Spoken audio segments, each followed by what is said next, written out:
انما المؤمنون اخوة.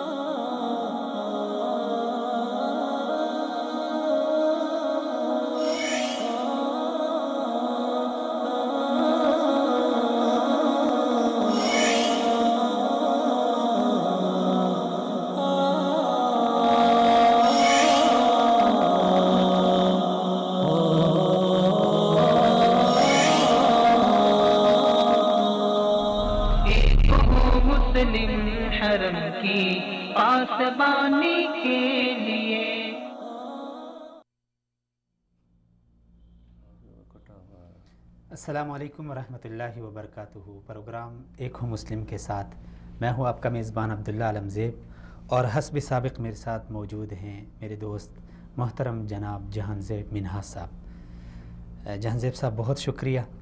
آپ ناظرین کا بھی بہت شکریہ. ناظرین، جیسا کہ آپ کے علم میں ہے کہ پروگرام ہمارا ہے ایک ہو مسلم، اس میں ہم اتحاد عالمی اسلام پہ بات کرتے ہیں، لیکن اس کے ساتھ ضروری یہ ہے کہ ہم اس حوالے سے بھی بات کریں کہ اس وقت عالمی اسلام کے اتحاد میں، مسلمانوں کے اتحاد میں وہ کون سی رکاوٹ ہے اور وہ کون سے ممالک ہیں جو اس میں رخنہ ڈالنے کی بھرپور کوشش کر رہے ہیں. اس حوالے سے اگر ہم دیکھیں اور ذرا تاریخ کا بھی مطالعہ کریں اور پھر حالیہ صورتحال کو بھی دیکھیں تو ہمارے سامنے واحد ایک ایسی مملکت ہے ایران، جو اس وقت کہیں پر بھی عالمی اسلام اور مسلمانوں کے اتحاد کا خواہاں نہیں، بلکہ ہر جگہ پہ مسلمانوں کو وہ ٹکڑے ٹکڑے اور منتشر کرنے کی بھرپور کوشش کر رہا ہے. عرب و عجم میں مداخلت کے باوجود حالیہ کچھ دن قبل ایران نے پاکستان جیسی ایٹمی طاقت کو بھی دھمکی دے ڈالی ہے کہ اگر پاکستان نے اپنی سرزمین میں موجود جیش العدل کے ٹھکانوں کو ختم نہ کیا تو ہم کسی وقت بھی پاکستان پر حملہ کر سکتے ہیں. جہان زیب صاحب کیا کہتے ہیں؟ یہ جو دھمکی ایرانی چیف نے دی ہے محمد حسین باقری صاحب نے، یہ باقری صاحب کی یہ دھمکی، یہ ان کا اپنا بیان تھا یا ان کی اپنی حکومتی کوئی پالیسی ہے یہ مداخلت کرنا دیگر ممالک میں؟ بسم اللہ الرحمن الرحیم. السلام علیکم ناظرین. عبداللہ، آپ کا جو سوال ہے کہ کیا یہ ایران کے چیف نے جو بیان دیا ہے اس کی اپنی یہ پالیسی ہے، یا کبھی ایسا نہیں ہو سکتا کہ آرمی چیف، ایک ایسے ملک کا آرمی چیف جہاں کبھی فوج کا اتنا بڑا اثر و رسوخ نہ ہو، وہ کوئی ایسا بیان دے جو حکومت کی پالیسی نہ ہو. یہ ایرانی حکومت کی ایک پالیسی تھی اور اس کے تحت یہ بیان دیا گیا، اور اس بیان کا مقصد خالی یہ چیک کرنا تھا کہ آگے سے رد عمل کیا آتا ہے پاکستان کا. اور ہماری بدقسمتی کہ پاکستانی حکومت نے وہ موقف، وہ سخت رویہ اختیار نہیں کیا جو انہیں کرنا چاہیے تھا. وہی گسا پٹا انداز وزارت خارجہ طلب کر کے، ایرانی سفیر کو وزارت داخلہ میں طلب کر کے، عمرت نے طلب کر کے احتجاج ریکارڈ کروایا اپنا، نتھنگ ایلس. اس کے علاوہ کچھ نہیں کیا. ہمیں یہ چاہیے تھا کہ ہم ہر فورم پہ اپنا احتجاج ریکارڈ کرواتے، حتیٰ کہ ہمیں یہاں تک ہمیں جانا چاہیے تھا کہ اپنے سفارتی تعلقات منقطع کرتے اس عرصے تک جب تک ایران اپنے اس بیان پہ معافی نہ مانگتا. چودھری نثار صاحب کا بیان یا اپنے ٹی وی پہ بیٹھے ہوئے دانشوروں کے بیانات اگر سنیں تو بڑی حیرانگی ہوتی ہے. کل میں ایک بڑے سینئر صحافی کو سن رہا تھا تو وہ کہہ رہے تھے کہ جو ایران اور افغانستان کے بیانات ہمیں اتنا سیریس نہیں لینا چاہیے، یہ ہمارے برادر اسلامی ملک ہیں. What the hell they are seeing کہ وہ برادر اسلامی ملک، ہم جنہیں ہمیشہ سے برادر اسلامی ملک سمجھتے رہے ہیں، اپنا آج ہماری سرحدیں دیکھیں، انڈیا کے ساتھ لگتی ہیں، ہماری افغانستان کے ساتھ لگتی ہیں، ہماری ایران کے ساتھ لگتی ہیں.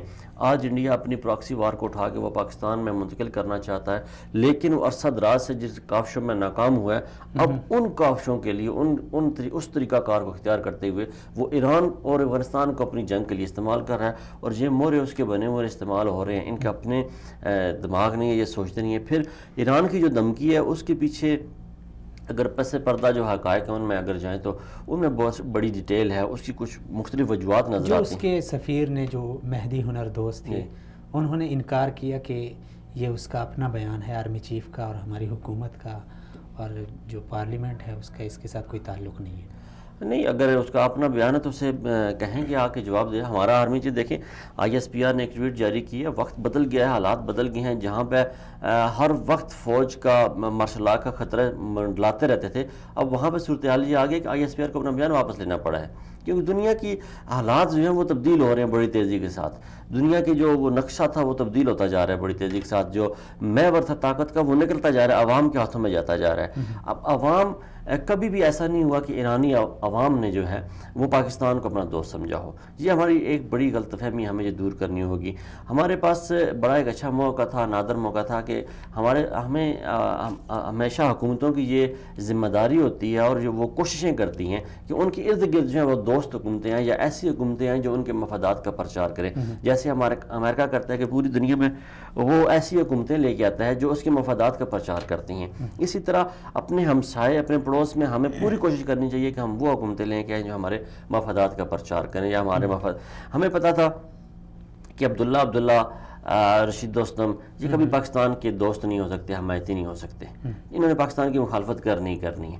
اب ہم نے پاکستان میں 1700 کلومیٹر ہماری جو سرحد تھی اس سے ہم نے خود غیر محفوظ بنایا ہے. ہم نے وہاں ایک ایسی حکومت لا خود بٹھائی ہے. مجھے آج بھی وہ وقت یاد ہے جب مشرف صاحب کہتے تھے کہ پاکستانیوں کو پریشان ہونے کی ضرورت نہیں ہے، افغانستان کی حکومت ہم سے بنا کے بنائی جائے گی یا لگائی جائے گی. آج اس مشرف کو کٹہرے میں کھڑا کیا جائے نا. آپ آج اس مشرف سے پوچھیں کہ وہ جو ہماری 1700 کلومیٹر کی سرحد تھی، جہاں ہمارا لاکھوں اربوں کا بجٹ محفوظ ہو رہا تھا، جہاں ہمیں کوئی تکلیف نہیں تھی، آج وہ سرحد تمہاری وجہ سے غیر محفوظ ہو گئی ہے. آج اس فوجی کو کٹہرے میں لانے والا نہیں ہے، اسے پوچھنے والا کوئی نہیں ہے. میری اچھا اس حوالے سے، سوری آپ کی بات کاٹ رہا ہوں، میری اس حوالے سے کچھ حضرات سے بات ہوئی ہے، کچھ سینئر مبصرین یا کچھ تجزیہ نگاروں سے. یعنی انہوں نے جو الزام تھا اس کو تو یکسر مسترد کر دیا، اور ہم بھی کرتے ہیں، بالکل ہماری حکومت نے بھی کیا ہے، فوج نے بھی، کہ جیش العدل کا یہ ایسے خام خواہ ہمارے اوپر الزام لگا ہے. اور اتنا یہ ممکن نہیں ہے، یہ پاکستان ہے، یہ کوئی جنگل نہیں ہے کہ کوئی بندہ کارروائی ادھر کرے اور آئے یہاں پہ. جب جیش العدل کے ٹھکانے ہمارے پاس نہیں ہیں تو پھر ایرانی جو جرنل تھا اس کا ایسے بیان دینا، اس کے پیچھے کوئی اسباب تو ہوں گے، کوئی محرکات تو ہوں گے. اصل میں پاکستان نے بڑا ہمیشہ ایران کے ساتھ دوستانہ تعلقات رکھے ہیں. اس کی وجہ ایک یہ تھی کہ آپ دیکھیں پاکستان اور چائنا کی دوستی بڑی مشہور ہے. کہتے ہیں جی ہمالیہ سے بلند اور سمندروں کی گہرائی سے گہری اور مٹھائیوں سے میٹھی، وہ کس طرح وہ کہتے ہیں کوئی فکرہ. اب پاکستان کی دوستی اس لیے ہے کہ چائنا وہ واحد ملک ہے جسے پاکستان نے سب سے پہلے ایکسیپٹ کیا. ایران پاکستان کو وہ ملک ہے جس نے سب سے پہلے ایکسیپٹ کیا. ہم وہ دوستی نبھا رہے تھے ایران کے ساتھ، لیکن یہ دوستی نبھانے کے قابل نہیں ہے. ایک جنگ کا ایک آدمی تھا، اس کے بچے 2 شہید ہو گئے شام کی جنگ میں، جو ایران گئے ہوئے تھے جنگ کرنے کے لیے. تو وہاں پہ ایک قبرستان ہے، وہاں پہ امام رضا کی قبر ہے. تو انہوں نے درخواست کی کہ میرے بچوں کو یہاں دفن کیا جائے. تو انہوں نے کہا جی یہ اجمیوں کے لیے نہیں ہے، یہ صرف ایرانیوں کے لیے ہے، یہ فارسیوں کے لیے ہے. وہ فارسی اپنے آپ کو، پھر وہاں سے اس نے یہ کہ 2 ٹکٹیں بک کی، 3 ٹکٹیں بک کی اور اپنے بچوں کو جنگ لے کے آئے، یہاں دفن کیا. اس نے کہا کہ تم خالی ایرانی ہو، تم شیعہ نہیں ہو. وہ شیعہ مسلک سے آدمی تعلق رکھتا تھا، پاکستانی تھا. 35,000 پاکستانی انہوں نے، پاکستانی نوجوان جو ہیں وہ اس شیعہ سنی آگ میں جلوس دیے، جونک دیے، اور اپنے انہوں نے نوجوان سنبھال کے رکھے ہوئے ہیں. پاکستانیوں کو مروا رہے ہیں، شہید کروا رہے ہیں پاکستانیوں کو. پاکستانی جو بولے والے معصوم ہیں، ہر کسی کے ایندھن بن جاتے ہیں. کبھی وہ ضیاء الحق کا ایندھن بنتے ہیں، کبھی وہ ایرانیوں کے ایندھن بن جاتے ہیں. اپنے خدا جانے کب یہ اپنی عقل ان کی ہوش مذہبی جنون کا نکلے گا. آپ نے جو ایران کا آرمی چیف کا بیان تھا نا جی، وہ اس کے بڑے پیچھے آتی ہیں. اب کلبھوشن یادیو پکڑا جاتا ہے، اس کے پاس ایرانی پاسپورٹ. مہدی موسوی، زہر بلوچ کے پاس ایرانی پاسپورٹ. بابا لاڈلا کے پاس ایرانی پاسپورٹ. اور باقی جتنے بھی کوہاٹ کی امام برگاہ سے اسلحہ برآمد ہوتا ہے، سرگودا میں ہوتا ہے، خانہ فرنگ جتنے بھی انہوں نے ثقافت کلچر کے نام پہ جو پاکستان میں یا پوری دنیا میں انہوں نے جو جال بچھائے ہوئے ہیں، وہاں سے پاکستان میں وہاں سے اسلحہ برآمد ہو رہا ہے. تو یہ پہلی دفعہ ہوا ہے کہ پاکستان میں امام برگاہوں سے اسلحہ برآمد ہوا ہے. پاکستان میں یہ پہلی دفعہ ہوا کہ امام برگوں کے خلاف آپریشن ہوئے ہیں. پاکستان میں یہ پہلی بار ہوا کہ ایسے لوگ پکڑے گئے ہیں جن کے تعلق براہ راست ایران سے تھے اور وہ میڈیا میں آئے ہیں. اب یہ ایک عجلت میں ہے ایران، وہ اپنی اس خفت کو، اس تنگی کو، اس پریشانی کو مٹانا چاہتا ہے، اپنا دامن صاف کرنا چاہتا ہے. اب پاکستانی ایجنسیاں جو کسی دور میں ایران کو اپنا برادر اسلامی ملک سمجھی تھیں، انہوں نے دشمن کے صف میں لا کھڑا کیا ہے. پھر ایران جب اپنی دھمکی دیتا ہے تو 30 لاکھ ایرانی جو ہیں 30 لاکھ بلوچ ایران میں جو ہیں وہ سنی مسلک سے تعلق رکھنے والے ہیں، اور وہ پاکستان کوئٹہ کے ساتھ ان کا بارڈر لگتا ہے. وہاں پہ جو گورنر ہے وہ سنی، ان کا بلوچی نہیں ہے. وہاں پہ جو گورنر کا نائب ہے وہ کوئی بھی کسی بھی عہدے پہ، کوئی 30 لاکھ بلوچی میں سے کوئی سرکاری عہدے پہ نہیں ہے. وہ نماز جمعہ ادا نہیں کر سکتے، نماز عید ادا نہیں کر سکتے. ان میں فرسٹریشن کا ایک بم ان میں فٹ کیا ہوا ہے. وہ پاکستانی حکومت اگر چاہے تو کسی ٹائم بھی ایکسپوز کر سکتی ہے، وہاں پہ دھماکہ کر سکتی ہے. لیکن ہماری پالیسی نہیں ہے کہ ہم یہ سمجھتے ہیں کہ ہمارا وہ دوست برادر اسلامی ملک ہے. لیکن اب وقت آنے پہ اسے ضرور اسے پرکھا جائے گا، جانچا جائے گا، اور وہ بم بھی استعمال کیا جا سکتا ہے. یہ ایران کو اپنے ذہن میں رکھنا چاہیے. پھر دوسرا ایران کی بات کرتے ہیں. ایران نے دھمکی دی ہے. ہم اگر ایران کو اپنا دوست سمجھتے ہیں، برادر اسلامی ملک سمجھتے ہیں، تو اس کا ایک تعلق ہے ہمارا. ہم یہ سمجھتے ہیں کہ بہت سارے جو مسلم ہمارے لیڈران ہیں، یا جیسے شیعہ ہمارے مسلک سے ہیں، وہ ان کے امام ہیں وہاں پہ دفن ہیں. اور پھر ہمارا بھی بحیثیت مسلمان یقین ہے، وہاں پہ قبریں ہیں، درگاہیں ہیں، وہاں پہ ان کے مزارات ہیں، ہم ان کی قدر کرتے ہیں. ایران اگر جب دھمکی دیتا ہے تو ایران کو یہ سمجھنا چاہیے کہ ایران کے پاس کیا ہے، ایران خود کیا ہے. ایران وہ ملک ہے جہاں آپ پہ عالمی پابندیاں لگی ہوئی ہیں. عالمی طور پہ آپ دہشت گرد ڈکلیئر ہیں. آپ کے ملک میں کوئی غیر ملکی جو ہے صدر، وزیر اعظم، سفیر سفر نہیں کرتا سیکورٹی وجوہات کی بنا پر.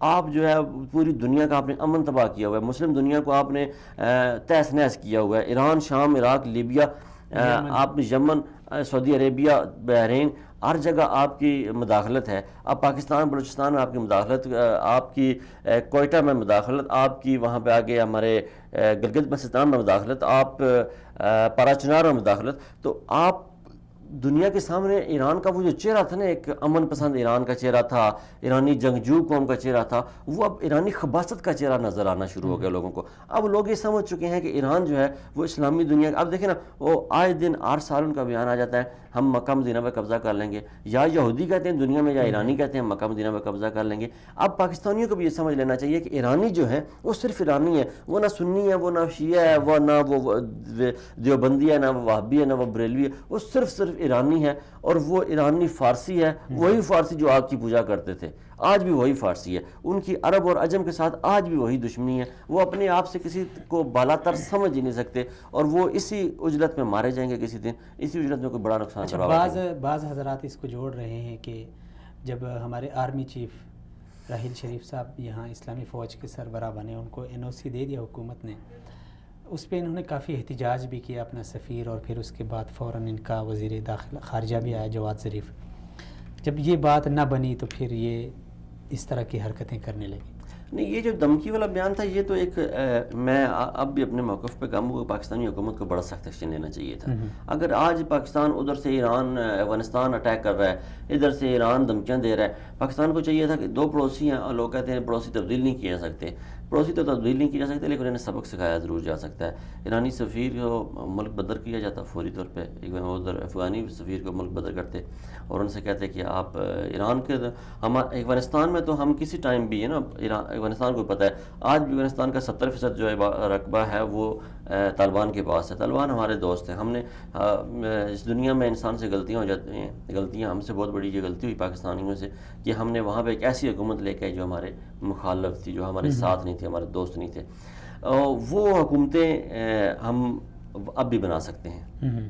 مشرف نے تو شاید جذبات میں کہا تھا، لیکن عملی طور پہ پاکستان آج بھی اس صورتحال میں ہے کہ آج پاکستان افغانستان میں طالبان کی حکومت کو لے کے آگے آ سکتا ہے، اور افغانستان کو یہ سمجھنا چاہیے. پھر دوسرا جو بات ہے ایران کی، ایران کو اس بات پہ اگر اعتراض ہے کہ راحیل شریف اسلامی فوج کے سربراہ بنے، تو ایران کو اگر آپ کو یاد ہو سی پیک پہ بھی بڑا اعتراض تھا. پھر سی پیک پہ اعتراض کے بعد انہوں نے کہا جی کہ ہم سی پیک کا حصہ بننے کو بھی تیار ہیں.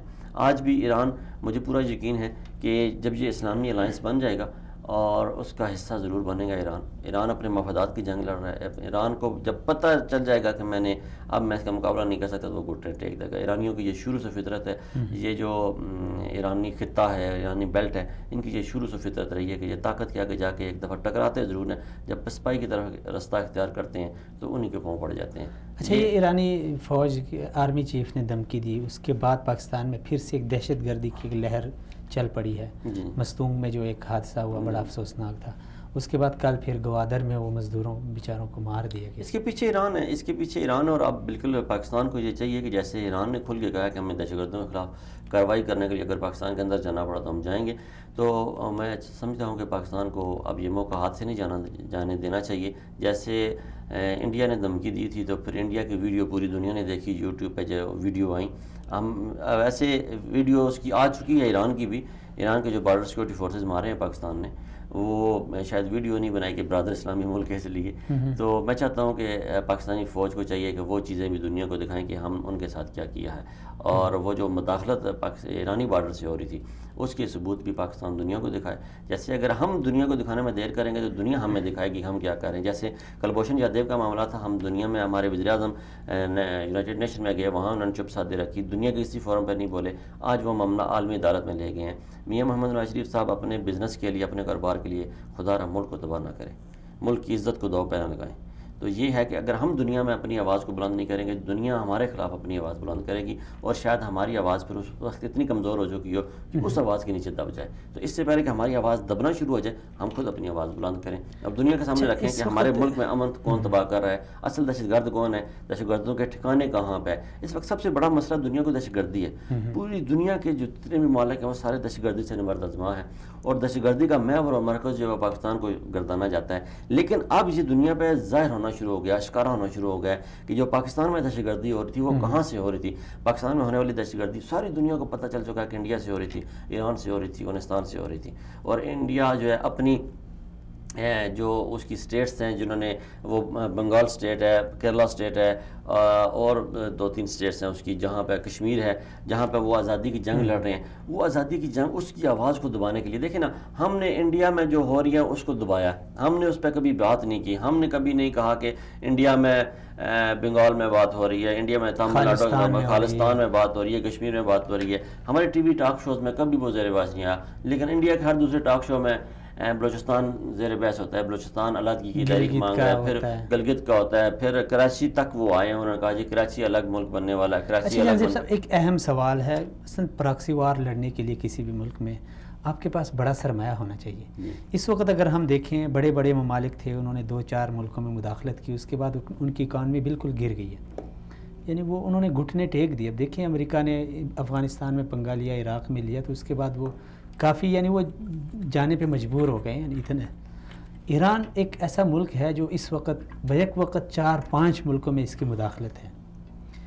اب اس کا بجٹ اگر ہم دیکھیں، دفاعی بجٹ میرے خیال میں 15% ہے، ان کا 15% ہے، اور اس کے باوجود یہ اتنا سب کچھ.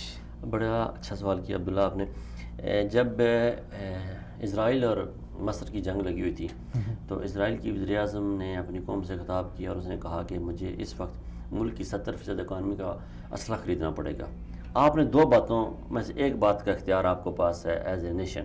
یا اگر آپ چاہتے ہیں کہ ہم دنیا میں بکھرے ہوئے 10 ملین جو یہودی ہیں وہ اسرائیل میں آ کے اکٹھے ہو جائیں اور ہمارے پاس اپنا ملک رہے، یا آپ چاہتے ہیں کہ میں آپ کا سرمایہ آپ کے لیے محفوظ رکھوں.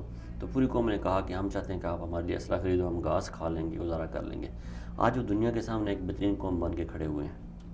ٹھیک، ان سے اختلافات میرے بھی ہیں، آپ کے بھی ہیں، مذہبی ہیں، ہمارے ہر طرح کے ہیں. ہم بیسیط مسلمان، جب مسلمان پیدا ہوتا ہے اللہ اکبر کہتا ہے، اس کا دشمن یہودی ہے. کیوں؟ ہمارا قرآن کہتا ہے، ہمارا اسلام کہتا ہے.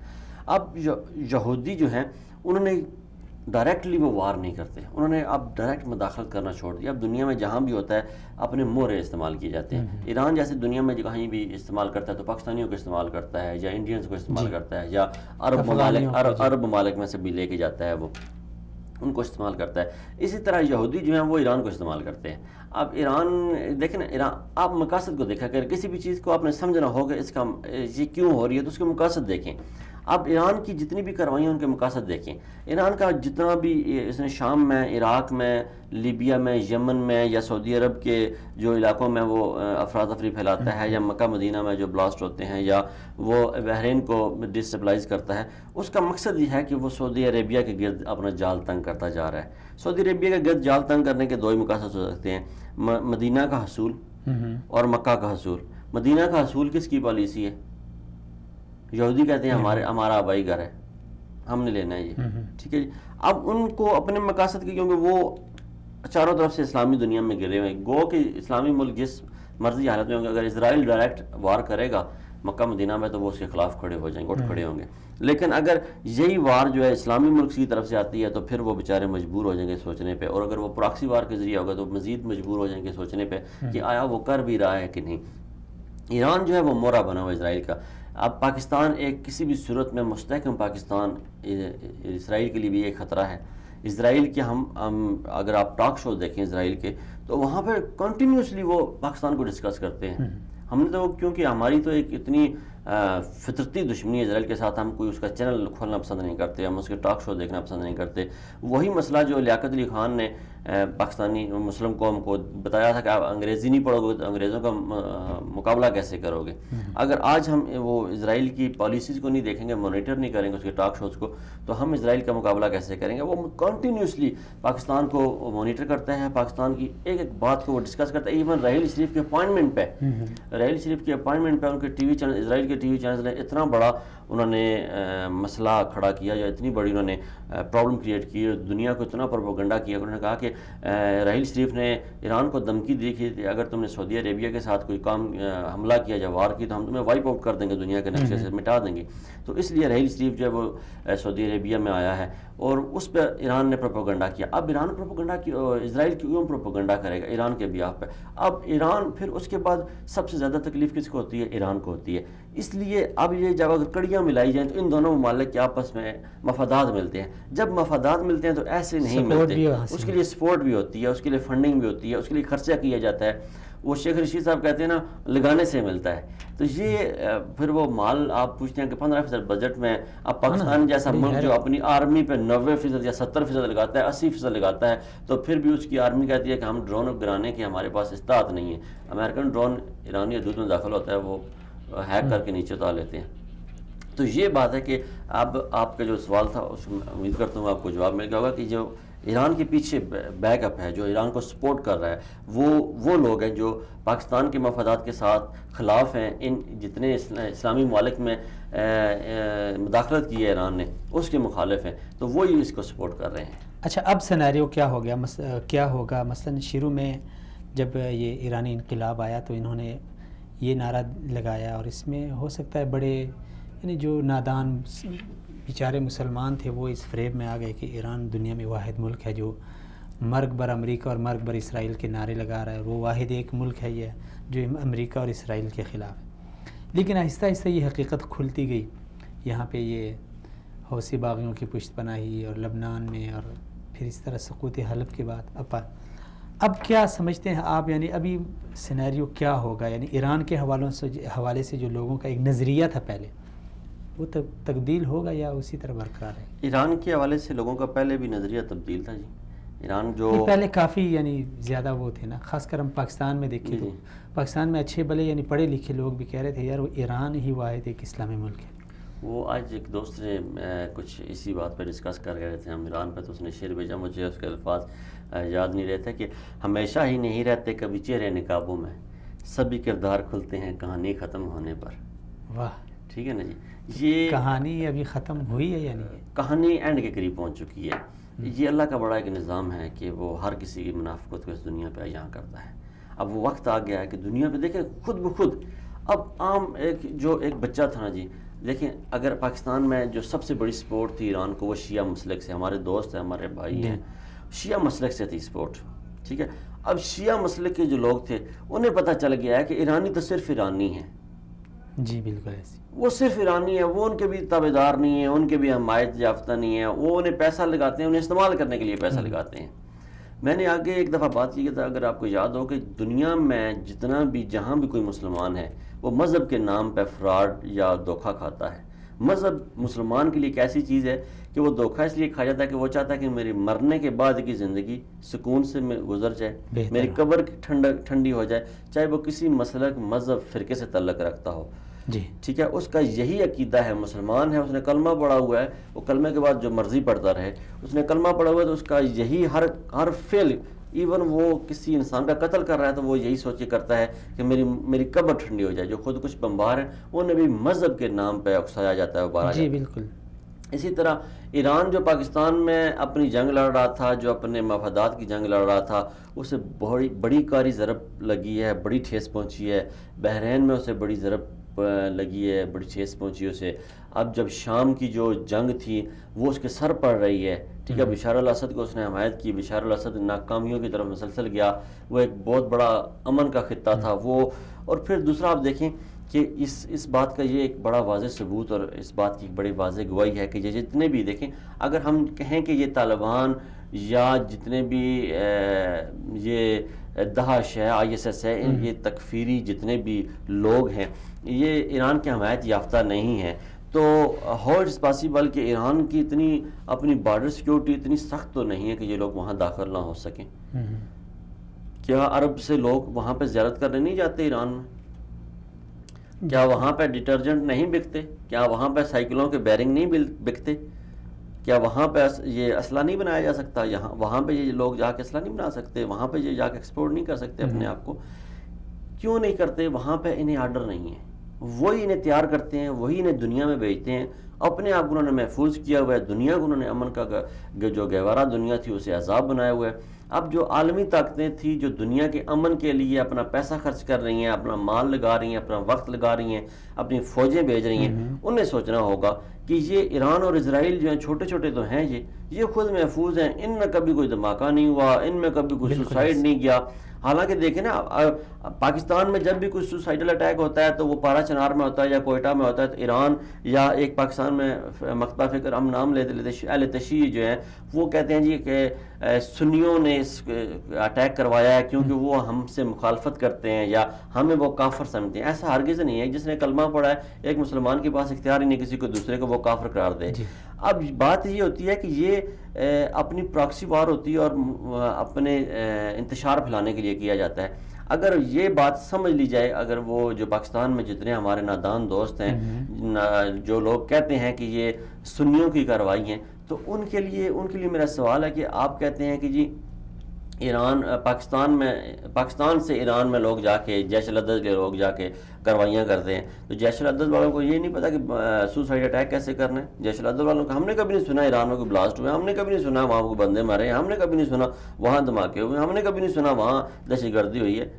ساری یہ کاروائیاں پاکستان میں ہوتی ہیں، شام میں ہوتی ہیں، عراق میں ہوتی ہیں، لیبیا میں ہوتی ہیں، یمن میں ہوتی ہیں، سعودی عربیہ میں ہوتی ہیں۔ سعودی عربیہ کا آپ سیکورٹی سسٹم اگر اس کو اسٹڈی کریں، اس کی نیٹ پہ پڑی ہوئی ہے تفسیر، آپ اس کو اسٹڈی کریں تو اتنا بہترین پراکسی سسٹم ہے سعودی عربیہ کا کہ آپ اسے بیان نہیں کر سکتے۔ دنیا کی بہترین جو حکومتیں ہیں انہوں نے سعودی عربیہ کے محمد نائف بن عبدالعزیز کا جو ہے سیکورٹی سسٹم فالو کیا، اس کو پڑھا، اس کو دیکھا، وہ اپنے ملک میں لے کے گئے ہیں، اپنے ممالک میں لے گئے ہیں۔ اتنا بہترین سیکورٹی سسٹم، اس کو وہ بریچ کر کے تو یہاں پہ بلاسٹ کر دیتے ہیں۔ تو یہ کیسے ممکن ہے کہ ایران جو ہے، ایران جیسا ایک تھرڈ کلاس کنٹری جس کی اپنی یہ صورتحال ہے کہ دنیا میں وہ دہشت گرد ڈکلیئر ہے، کوئی دنیا کا کوئی سی ملک کا وزیر خارجہ یا وزیر خزانہ یا کوئی سربراہ وہاں پہ آتا نہیں ہے، ان کے دنیا کے کسی ملک کے ساتھ روابط نہیں ہے، تو وہ ایسا ملک جو وہاں پہ کوئی بیرونی وفد نہیں آتا، اس وجہ سے کہ وہاں پہ دھماکے ہوں گے، دہشت گردی ہوگی، ہمیں وہ مار دیتے ہیں،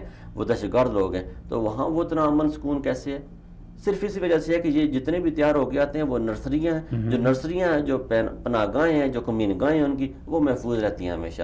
یہ جو ہے پھر ہم نے شروع میں بات کی تھی، ہمارے پروگرام کا ٹاپک ہے ایک مسلم اتحاد امت کے لیے، تو ہم ہمیشہ کوشش کرتے ہیں اور ہماری آواز، لیکن اس کے ساتھ ضروری یہ بھی ہے کہ ہم ان عناصر کو بھی بے نقاب کریں، یہ ضروری ہے۔ یہ اس کے بغیر تو ہم اپنے ٹاپک کو جو ہے نا کسی کنکلوژن پہ نہیں پہنچ سکتے، کہ اس کو زیر بحث لانا بڑا ضروری تھا ہمارے لیے کہ کیا وجہ ہے، کیا وجوہات ہیں کہ اسلامی دنیا میں امن قائم نہیں ہو سکتا۔ اسلامی دنیا میں جب بھی امن قائم کرنے کی کوشش کی گئی ہے تو اس میں کچھ اسلامی ممالک کی رکھنا ڈالنے کی کوشش کرتے ہیں۔ وہ اسلامی ممالک اب دنیا کو دکھانا چاہیے۔ بہت ہو گیا کہ ہم ہمیشہ کہتے تھے ایک اسلامی ملک یا ایک فرقہ، ایک خاص فرقہ، ایک خاص مکتبہ فکر۔ میری پاکستانیوں سے درخواست ہے، میری اپنے بہن بھائیوں سے درخواست ہے کہ جو پاکستان میں بسنے والے اہل تشیع ہیں وہ ہمارے بہن بھائی ہیں، وہ فوج میں ہمارے ساتھ کھڑے ہیں، وہ ایئر فورس میں ہمارے ساتھ کھڑے ہیں، وہ اداروں میں ہمارے ساتھ کھڑے ہیں۔ آصف زرداری پیپل پارٹی پوری اہل تشیع کی پارٹی ہے، وہ پورا پاکستان اس کو ووٹ دیتا ہے، 3 دفعہ ان کو حکومت دے چکے ہیں۔ پاکستان میں تو یہ ایسا کنسیپٹ ہی کوئی نہیں ہے کہ یہ اہل تشیع ہے، یہ اہل سنہ ہے، ہم صرف ایک پاکستانی ہم پاکستانی ہیں، ہم نے دنیا کو اپنا اصلی چہرہ دکھایا، ہم نے محترمہ کو الیکٹ کیا۔ پاکستانی تو ماڈرن اور لبرلزم کے اعلیٰ معیار پہ، اس معیار پہ قائم ہے جہاں پہ امریکن اور یورپین بھی نہیں ہیں۔ انہوں نے آج تک وہ ابھی بڑی مشکل سے وہ اس کو ٹریسا مے کو انہوں نے وزیر اعظم بنایا انگلینڈ کا، وہ بھی بیچاری اس نے اناؤنس کر دیا الیکشن، وہ کہہ رہی ہے مجھ سے یہ نہیں سنبھالی جاتی ہے حکومت، وہ ریزائن دے کے اگلے مہینے سے الیکشن اناؤنس کر دیے ہیں۔ تو آج تک کہ وہاں دیکھنا ہلری کلنٹن کے ساتھ کیا کیا انہوں نے، جی ہلری کو انہوں نے صدر نہیں بننے دیا، حالانکہ بہترین امیدوار تھی، صرف اس لیے کہ عورت کی حکمرانی کو پسند نہیں کرتے۔ ہم تو پاکستانی بھائی لبرل ہیں، ہم نے تو محترمہ کو 2 دفعہ حکومت دی ہے، 2 دفعہ تخت پہ بٹھا دیا ہے۔ تو یہ ہے کہ ساری دنیا کو یہ بھی پتا تھا محترمہ شیعہ ہیں، اس میں بھی کوئی ڈکی چھپی بات، ذوالفقار علی بھٹو شیعہ تھے، آصف زرداری اب شیعہ ہیں، آصف زرداری صاحب کے ساتھ کیبنٹ میں آپ دیکھیں۔ تو ہم تو دیکھیں پاکستانی جو ہیں وہ بحیثیت ایک قوم، اس بات پہ کبھی انہوں نے کوئی اعتراض نہیں کیا، نہ اس پہ کوئی جھگڑا ہوا ہے، نہ ہی پہلے میرے خیال میں پاکستان میں یہ کوئی ایشو نہیں ہے، 79 سے پہلے یہ چیز تھی بھی نہیں، یہ تو بعد میں ایک ہمیں لڑایا گیا۔ الحمدللہ ہم اس پاکستان میں رہ رہے ہیں کہ آج بھی وہاں پہ نہیں ہے، کچھ عناصر ہیں جو باتیں کرتے ہیں اس طرح کی، لیکن آج بھی وہاں پہ وہ بات نہیں ہے۔ راجہ بازار کا ایک واقعہ ہوا، ہم نے اس کی پرزور مذمت کی، لیکن اس پہ دیکھیں پاکستانی میڈیا کا کیا کردار تھا۔ راجہ بازار کے واقعے کو دیکھیں اور کوئٹہ میں ہونے والے دھماکے یا پارا چنار میں ہونے والے دھماکے کو دیکھیں تو اس میں مختلف کردار نظر آتا ہے میڈیا کا۔ راجہ بازار کے واقعے پہ میڈیا ٹوٹل خاموش ہو گیا، انہوں نے کہا جی کہ ہم یہ چاہتے ہیں کہ سنی جو ہیں وہ اکثریت سے ہیں، کوئی بڑا نقصان نہ کر بیٹھے ہیں اہل تشیع کا، اس لیے خاموشی اختیار کی گئی۔ اور اگر وہی پارا چنار میں دھماکہ ہو جاتا ہے، وہ بھی ہمارے بھائی ہیں، ہماری بہنیں ہیں، ان کے بچے جب مارے جاتے ہیں تو ہمیں اتنا ہی دکھ ہوتا ہے جتنے پارا چنار یا راجہ بازار میں مرنے والے سارے پاکستانی تھے اور مسلمان تھے اور انسان تھے، سب سے بڑھ کر انسان ہے، جس نے ایک انسان کو بے جا قتل کیا، اس نے پوری انسانیت کا قتل کر دیا، اس میں انسان کا لفظ استعمال کیا گیا، مذہب فرقے اور کی تفریق نہیں کی گئی۔ تو اس لیے جس نے بھی انسان کا جہاں بھی قتل کیا ہم اس کی مخالفت کرتے ہیں، لیکن یہ ہے کہ دنیا کو ان قاتلوں تک ضرور پہنچنا چاہیے، ان قاتلوں کو بے نقاب کرنا چاہیے کہ ان قاتلوں کو بے نقاب کرنا چاہیے، اور اسلامی دنیا کو یہ سمجھ لینا چاہیے کہ اتحاد امت میں سب سے بڑا رکھنا جو ہے وہ ایران ڈالتا ہے۔ ایران جو ہے وہ اسرائیل کی ایما پہ وہ رکھنا کریٹ کرتا ہے، اور ایرانی کوئی کسی فرقے کا نام نہیں ہے، ایران میں 30 لاکھ سنی بھی بستے ہیں، ایرانی کسی فرقے کا نام نہیں ہے، ایرانی کسی مذہب کا نام نہیں ہے، ایرانی کسی ایک مخصوص فکری تحریک کا نام نہیں ہے، ایرانی صرف ایرانی ہے، صرف پارسی ہیں، صرف مجوسی ہیں، ایک نسل ہے، وہ اپنے سے برتر کسی کو نہیں سمجھتے، اب ہر کسی کو اپنے سے کم تر سمجھتے ہیں، وہ یہی سمجھتے ہیں کہ وہ جو کچھ کر رہے ہیں وہ درست ہے، دنیا جو کچھ کر رہی ہے وہ سارا کچھ غلط ہے، اور وہ ان کے جو رہنما بنے ہوئے ہیں وہ کبھی لائٹوں سے لوگوں کو اپنے چہروں پہ لائٹیں لگا کے، وہ کبھی میک اپ کر کے، کبھی کون سے طریقے اختیار کر کے وہ لوگوں کو گمراہ کرتے ہیں۔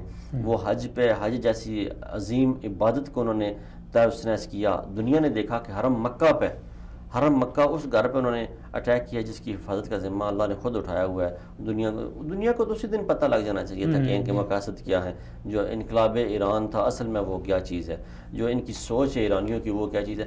عرب اور ایران کی دشمنی بڑی پرانی ہے، یہ بہت پرانی دشمنی ہے، وہ اس دشمنی پہ انہوں نے کبھی بھی پاکستانیوں کو یا پاکستانیوں نے انہوں نے باقی دنیا کو ایکسیپٹ ہی نہیں کیا۔ یہ چاہتے ہیں کہ ہم جیسے گریٹر اسرائیل کا ایک خواب ہے نا جی، ان کے خواب آپس میں ملتے جلتے ہیں، یہ چاہتے ہیں گریٹر ایران ہو، جیسے وہ بلوچستان کو شامل کرنا چاہتے ہیں، ادھر سے جو افغانستان کا حصہ ہے اس کو شامل کرنا چاہتے ہیں، ادھر سے ترکی کے ساتھ، ادھر سے عراق کے ساتھ، جہاں جہاں اس کی سرحدیں ملتی ہیں وہاں اس نے پھڈا ڈالا ہوا ہے، دنیا کو عذاب میں ڈالا ہوا ہے۔ دنیا یہی کہتی ہے برادر اسلامی ملک ہے، اب برادر اسلامی ملک نے وہ کہتے ہیں جی کہ دوست جو بھائی ہوتا ہے نا وہ ایک حد تک بھائی رہتا ہے، جب بھائی دشمن بن کے آتا ہے تو پھر اسے دشمن کی طرح ڈیل کیا جاتا ہے۔ اب وقت آ گیا کہ اسے دشمن کی طرح ڈیل کریں، اور بہت شکریہ نوازش آپ کی، بڑی مہربانی آپ نے مدعو کیا، اور تمام ناظرین کا اپنا خیال رکھیے، انشاءاللہ اگلے ہفتے پھر عبداللہ کے ساتھ ملاقات ہوگی۔ جی ناظرین، حضرت علی رضی اللہ تعالیٰ عنہ نے فرمایا تھا کہ